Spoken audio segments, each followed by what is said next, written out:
എന്താണ് പ്രവാചകൻ ചോദിക്കുക? ആദ്യമായിട്ട് എന്താ ചോദിക്കുക? ഈ മയ്യത്തിന് കടമുണ്ടോ? അല്ലഹു ദൈൻ, കടമുണ്ടെന്ന് പറഞ്ഞാൽ എന്താ പറയാ? സല്ലൂ ലി സാഹിബിക്കും, നിങ്ങൾ നിസ്കരിച്ചോളൂ. നോക്കൂ നിങ്ങൾ, പ്രവാചകൻ സല്ലല്ലാഹു അലൈഹി വസല്ലമയുടെ പ്രാർത്ഥന അത് ലഭിക്കപ്പെടാതെ പോകുന്നു. ഒരാൾ കടക്കാരനായതിന്റെ പേരിൽ നിങ്ങൾ നിങ്ങളുടെ സാഹിബിനെ നിസ്കരിച്ചോളൂ, ഞാൻ നിസ്കരിക്കുന്നില്ല എന്നാണ് പ്രവാചകൻ സല്ലല്ലാഹു അലൈഹി വസല്ലം പറഞ്ഞത്. യുദ്ധത്തിന് വേണ്ടി പോകാൻ പടപ്പുറപ്പാട് നടത്തുന്ന സമയത്ത് റസൂലുള്ളാഹി സ്വല്ലല്ലാഹു അലൈഹി വസല്ലം പറയുന്നു, അന്നഹു കാന യഖിഫു ഹീന യന്തഹി ഇല ദർബി ഫീ മമർറിൻ നാസി ഇലൽ ജിഹാദ്. ജിഹാദിന് വേണ്ടി ജനങ്ങൾ നടന്നു പോകുന്ന വഴിക്കവലകളിൽ നിന്നുകൊണ്ട് പ്രവാചകൻ സ്വല്ലല്ലാഹു അലൈഹി വസല്ലം ഫയുനാദി, വിളിച്ചു പറയുന്നു, നിദാഅൻ യുസ്മിഉൻ നാസ്, ജിഹാദിന് പോകുന്ന എല്ലാ ആളുകളെയും കേൾപ്പിക്കുന്ന വിധത്തിൽ പറയാറുണ്ടായിരുന്നു, യാ അയ്യുഹന്നാസ്, ജനങ്ങളെ, മൻ കാന അലൈഹി ദൈനുൻ യظن അന്നഹു ഇൻ ഉസീബ ഫീ വജ്ഹിഹി ഹാദാ ലം യദഅ ലഹു വഫാഅ. ഈ ധർമ്മ സമരത്തിന് പോകുന്ന മാർഗത്തിൽ അവന് വല്ലതും സംഭവിച്ചാൽ ഒരിക്കലും വീട്ടാൻ കഴിയാത്ത കടം ആർക്കെങ്കിലും ഉണ്ട് എന്നുണ്ടെങ്കിൽ ഫൽയർജി, അവന് ജിഹാദിന് പോരേണ്ടതില്ല, മടങ്ങട്ടെ എന്ന് പ്രവാചകൻ സല്ലല്ലാഹു അലൈഹി വസല്ലം പറയുമായിരുന്നു എന്നാണ്. വലാ യബ്തഗി, അവൻ ഒരിക്കലും ഇങ്ങനെയുള്ളൊരു ജിഹാദ് ആഗ്രഹിക്കരുത് എന്ന് റസൂലുള്ളാഹി സ്വല്ലല്ലാഹു അലൈഹി വസല്ലം പറയുന്നു. വലാ യത്തബിഉനി, അവൻ എന്റെ കൂടെ വരേണ്ടതില്ല, എന്നെ അനുധാവനം ചെയ്യേണ്ടതില്ല. ഫഇന്നഹു ലാ യഊദു കഫാഫാ, അവന്റെ ആ രക്തസാക്ഷിത്വം ഒരിക്കലും നരകത്തിൽ നിന്ന് മോചനമായി കടമുള്ളയിടത്തോളം കാലം അവന് മതിയാവുകയില്ല എന്നാണ് റസൂലുള്ളാഹി സ്വല്ലല്ലാഹു അലൈഹി വസല്ലം പറഞ്ഞത്. സഹോദരങ്ങളെ, നമ്മൾ ആലോചിച്ചു നോക്കൂ, അത്ര ഗൗരവമുള്ള ഒരു വിഷയമായിക്കൊണ്ട് ഞാൻ അവസാനിപ്പിക്കുകയാണ്. അപ്പൊ അത്ര പ്രാധാന്യപൂർവം നമ്മൾ ഗൗരവപൂർവം മനസ്സിലാക്കേണ്ട ഒരു വിഷയം എന്ന നിലക്കാണ് ഞാൻ ഇത് ശ്രദ്ധയിൽപ്പെടുത്തിയത്. മനുഷ്യന്മാരായ നമുക്ക് പ്രയാസങ്ങൾ ഉണ്ടാകും, ബുദ്ധിമുട്ടുണ്ടാകും, കടം വാങ്ങേണ്ടി വരും, കൊടുക്കേണ്ടി വരും, ചോദിക്കേണ്ടി വരും. അപ്പോഴൊക്കെ നമ്മൾ ഈ ഇസ്ലാം പറഞ്ഞത്, റസൂലുള്ളാഹി സ്വല്ലല്ലാഹു അലൈഹി വസല്ലം വരെ കടം വാങ്ങിയില്ലേ? ആ കുടുങ്ങിയിട്ട് കടം വാങ്ങാം ഒരു മനുഷ്യന്, കടം വാങ്ങണ്ട എന്നതല്ല, വാങ്ങിയാൽ അത് വീട്ടണം എന്നാ നിയത്തോടു കൂടി തന്നെ വാങ്ങണം, എത്രയും പെട്ടെന്ന് അത് വീട്ടുകയും വേണം. ഇനി കടം കൊടുക്കുന്ന രീതി, കടം കൊടുക്കാനും ഇസ്ലാം എന്ത് ചെയ്യുന്നുണ്ട്? പ്രോത്സാഹിപ്പിക്കുന്നുണ്ട്. ഈ കാലത്ത് മനുഷ്യന് കടം കൊടുക്കണത് അങ്ങനെ അറിയാനല്ല. കടം കൊടുത്തു ശീലല്ല, വായ്പ കൊടുക്കുക, കടം കൊടുക്കുക, പണയം വെച്ചിട്ട് അങ്ങനെ സഹായിക്കുക എന്നുള്ള സംഗതി ഒന്നും. കാരണം എല്ലാറ്റിനും എന്താണ് അവലംബിക്കുന്നത്? ഒക്കെ ബാങ്ക് പോകണം, ലോൺ മേളകളൊക്കെ സംഘടിപ്പിക്കണം. ബാങ്കില് മേള ഭയങ്കര ഗംഭീരമായിട്ട് ആൾക്കാർ അതിലേക്ക് ആകർഷിക്കുന്ന രൂപത്തിലുള്ള പ്രവർത്തനങ്ങൾ നടക്കുന്നു. നോക്ക്, പലിശ ഇടപാടുമായി ബന്ധപ്പെട്ട സംഗതിയാണ്. അത്ര ഗൗരവതരമായി ഇസ്ലാം പറഞ്ഞ സംഗതിയാണ്.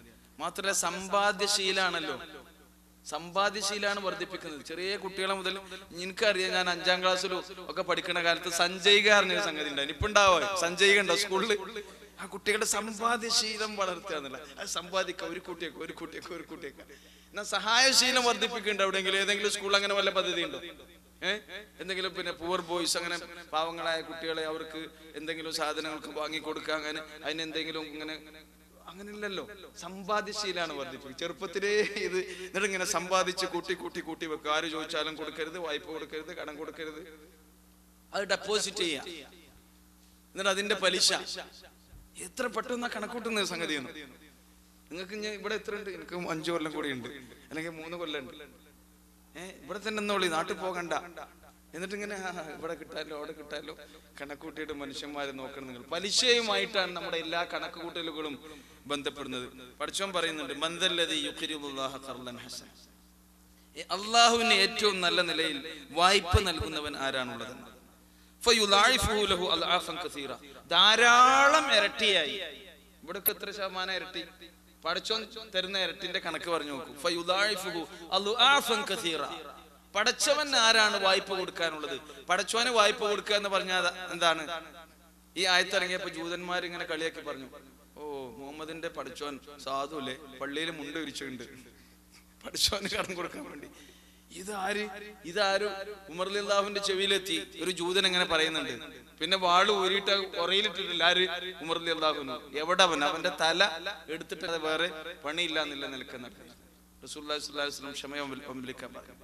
എന്താ അതിന്റെ അർത്ഥം? പഠിച്ചോനെ കടം കൊടുക്കാറിന കുടുങ്ങിയ ആൾക്കാരെ വായ്പ കൊടുത്ത് സഹായിക്കാന്നില്ല. അങ്ങനെ സഹായിക്കേണ്ടതുണ്ട്.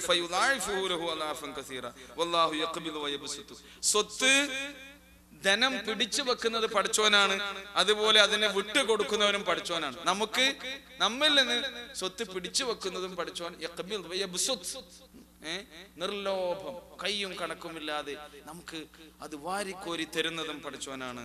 വഇലൈഹി തുർജഊൻ, ആ അള്ളാഹുവിന്റെ അരികിലേക്കാണ് നിങ്ങൾ മടങ്ങിപ്പോകുന്നത് എന്ന് വിശുദ്ധ ഖുർആൻ നമ്മെ ഉണർത്തുന്നുണ്ട്. സഹോദരങ്ങളെ, കുടുങ്ങിയ ആളുകളെ നമ്മൾ സഹായിക്കുക. ഒരാളുടെ കുടുക്ക് അത് നമ്മൾ ഒരു പ്രയാസം തീർത്തു കൊടുത്താൽ നമ്മുടെ പരലോകത്തിലെ പ്രയാസമാണ് നമുക്ക് തീർത്തു തരിക.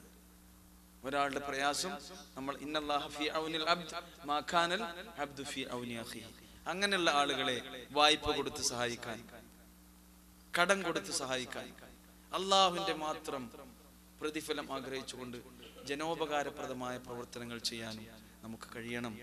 അതിനുള്ള സംവിധാനങ്ങളും സൗകര്യങ്ങളും സാഹചര്യങ്ങളും നമുക്ക് ഉണ്ടാകണം, ഒരുക്കണം. ആരെങ്കിലും അങ്ങനെ പ്രയാസപ്പെട്ട് വന്നാൽ അതിങ്ങനെ സാങ്കേതികതയുടെ പേര് പറഞ്ഞുകൊണ്ട് ആ സാധുവിനെ അതന്നെ ഒരു പണിയാക്കരുത്. അങ്ങേ അറ്റത്തെ ഇടങ്ങേറുകൊണ്ടാണ് ഒരു അപേക്ഷയൊക്കെ ആയിട്ട് നമ്മൾ എടുത്തു വരുന്നത്. എന്നിട്ട് അതിന് സെക്രട്ടേറിയറ്റ്, പിന്നെ അതിന് എക്സിക്യൂട്ടീവ്, പിന്നെ അതിന് മറ്റു ആൾക്കാർ കാണണം. ഒരു സാധുവിനെ സഹായിക്കാനേ പഠിച്ചോൻ അയാളുടെ വിഷം മാറി. അത് നമ്മൾ കരുതണം. നമ്മുടെ കയ്യിൽ ഒരു അമാനത്തായി പഠിച്ചോൻ തന്ന സംഗതിയാണ്. അത് അതിന്റെ മാനമര്യാദ അനുസരിച്ച് എന്ത് ചെയ്യണം, നമ്മൾ കൈകാര്യം ചെയ്യണം. അള്ളാഹു നമ്മെ അനുഗ്രഹിക്കുമാറാകട്ടെ. റബ്ബനാ തഖബ്ബൽ മിന്നാ ഇന്നക അൻതസ് സമീഉൽ അലീം വതുബ് അലൈനാ ഇന്നക അൻതത് തവ്വാബുർ റഹീം വസല്ലല്ലാഹു തആല അലാ ഖൈരി ഖൽഖിഹി മുഹമ്മദിൻ വഅലാ ആലിഹി വസഹ്ബിഹി അജ്മഈൻ. സുബ്ഹാന റബ്ബിക റബ്ബിൽ ഇസ്സത്തി അമ്മാ യസിഫൂൻ വസലാമുൻ അലൽ മുർസലീൻ വൽഹംദുലില്ലാഹി റബ്ബിൽ